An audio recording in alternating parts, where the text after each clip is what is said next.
ಬೆಂಗಳೂರಿನಿಂದ ಬಳ್ಳಾರಿಗೆ ಪಾದಯಾತ್ರೆ ಮಾಡಿದ್ರಿ. 13ರಿಂದ 18ರವರೆಗೆ ನಿಮ್ಮದೇ ಪಕ್ಷದ ಸರ್ಕಾರದ ಆಡಳಿತ.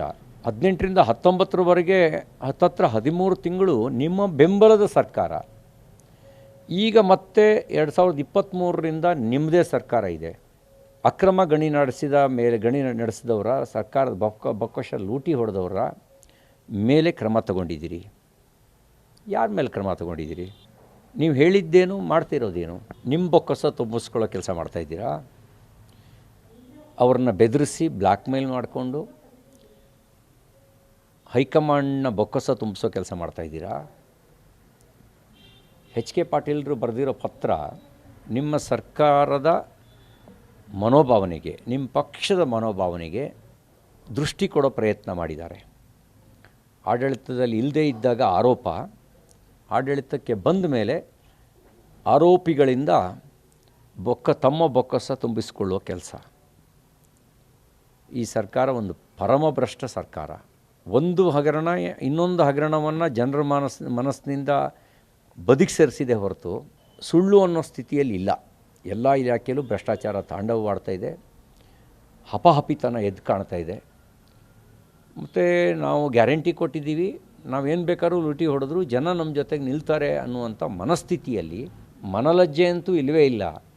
ಜನಲಜ್ಜೆಯನ್ನು ಮರೆತು ಬಿಟ್ಟಿದ್ದಾರೆ. ಜನ ಏನಂತಾರೆ ಅನ್ನುವಂಥ ಜನಲಜ್ಜೆಯನ್ನು ಮರೆತು ಕಾರ್ಯನಿರ್ವಹಿಸ್ತಾ ಇದ್ದಾರೆ. ಎಲ್ಲವನ್ನೂ ತೇಲಿಸುವ ಮನೋಭಾವನೆ ಎದ್ದು ಕಾಣ್ತಾ ಇದೆ. ಇದೊಂದು ಅತ್ಯಂತ ಪರಮಭ್ರಷ್ಟ ಸರ್ಕಾರ ಅನ್ನೋದಕ್ಕೆ ಇನ್ನೇನೂ ಬೇಕಾಗಿಲ್ಲ. ಸ್ವತಂತ್ರ ನ್ಯಾಯಾಂಗ ತನಿಖೆ ನಡೆಸಿ.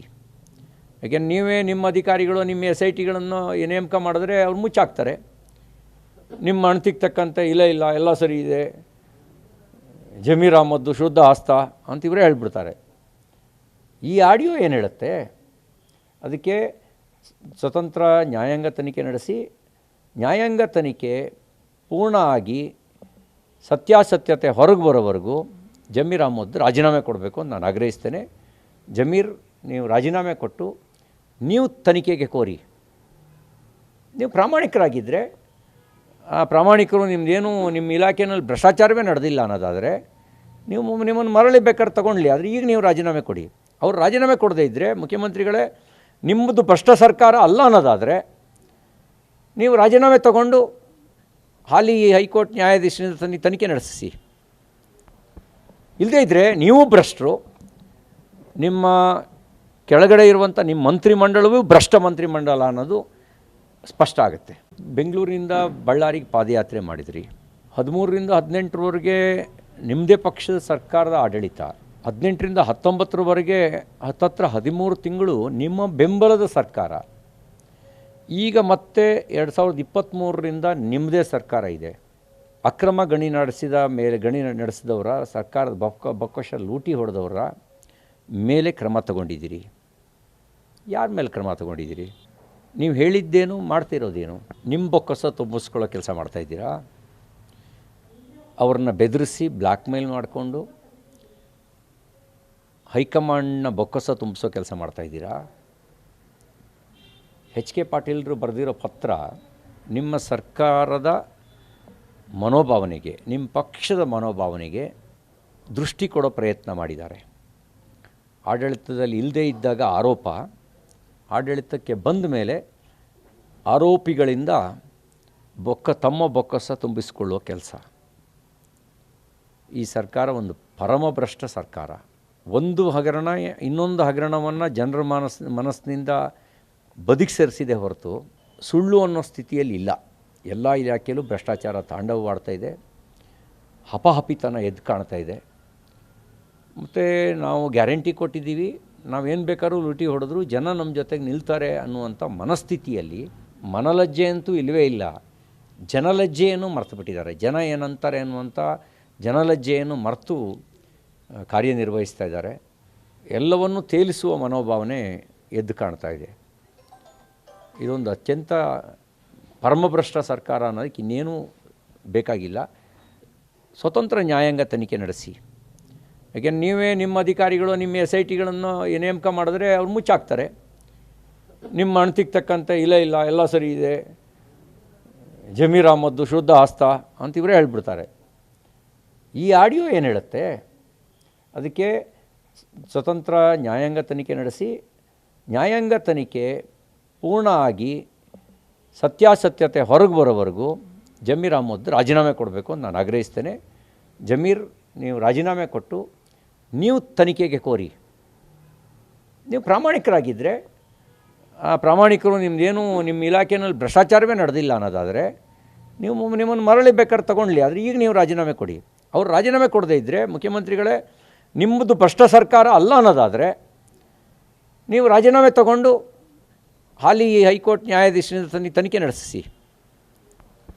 ಇಲ್ಲದೇ ಇದ್ದರೆ ನೀವು ಭ್ರಷ್ಟರು, ನಿಮ್ಮ ಕೆಳಗಡೆ ಇರುವಂಥ ನಿಮ್ಮ ಮಂತ್ರಿಮಂಡಲವೂ ಭ್ರಷ್ಟ ಮಂತ್ರಿಮಂಡಲ ಅನ್ನೋದು ಸ್ಪಷ್ಟ ಆಗುತ್ತೆ.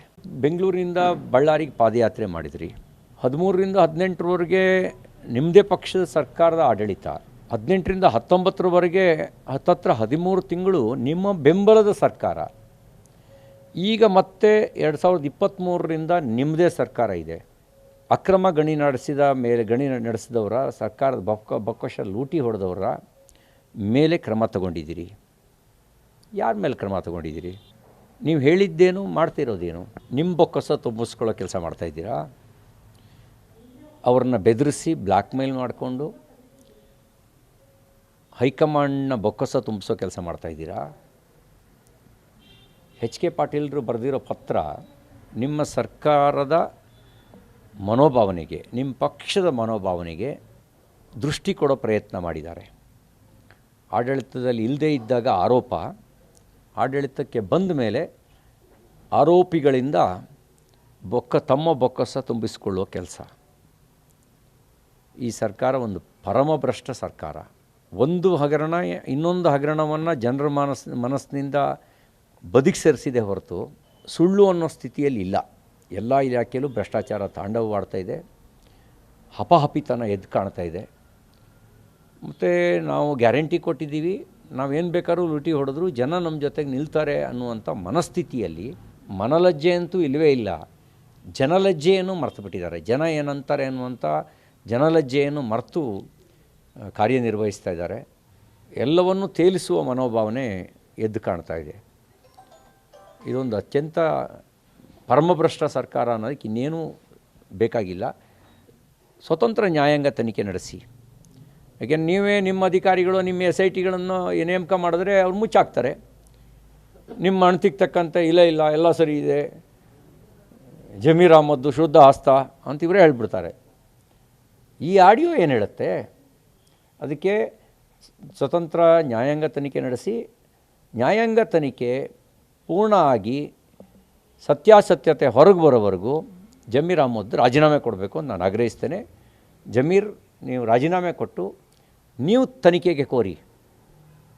ನೀವು ಪ್ರಾಮಾಣಿಕರಾಗಿದ್ದರೆ, ಆ ಪ್ರಾಮಾಣಿಕರು ನಿಮ್ಮದೇನು ನಿಮ್ಮ ಇಲಾಖೆಯಲ್ಲಿ ಭ್ರಷ್ಟಾಚಾರವೇ ನಡೆದಿಲ್ಲ ಅನ್ನೋದಾದರೆ ನಿಮ್ಮನ್ನು ಮರಳಿ ಬೇಕಾದ್ರೆ ತೊಗೊಳ್ಳಿ, ಆದರೆ ಈಗ ನೀವು ರಾಜೀನಾಮೆ ಕೊಡಿ. ಅವ್ರು ರಾಜೀನಾಮೆ ಕೊಡದೇ ಇದ್ದರೆ, ಮುಖ್ಯಮಂತ್ರಿಗಳೇ ನಿಮ್ಮದು ಭ್ರಷ್ಟ ಸರ್ಕಾರ ಅಲ್ಲ ಅನ್ನೋದಾದರೆ ನೀವು ರಾಜೀನಾಮೆ ತಗೊಂಡು ಹಾಲಿ ಹೈಕೋರ್ಟ್ ನ್ಯಾಯಾಧೀಶರಿಂದ ತನಿಖೆ ನಡೆಸಿ. ಇಲ್ಲದೇ ಇದ್ದರೆ ನೀವು ಭ್ರಷ್ಟರು, ನಿಮ್ಮ ಕೆಳಗಡೆ ಇರುವಂಥ ನಿಮ್ಮ ಮಂತ್ರಿಮಂಡಲವೂ ಭ್ರಷ್ಟ ಮಂತ್ರಿಮಂಡಲ ಅನ್ನೋದು ಸ್ಪಷ್ಟ ಆಗುತ್ತೆ. ಬೆಂಗಳೂರಿನಿಂದ ಬಳ್ಳಾರಿಗೆ ಪಾದಯಾತ್ರೆ ಮಾಡಿದ್ರಿ.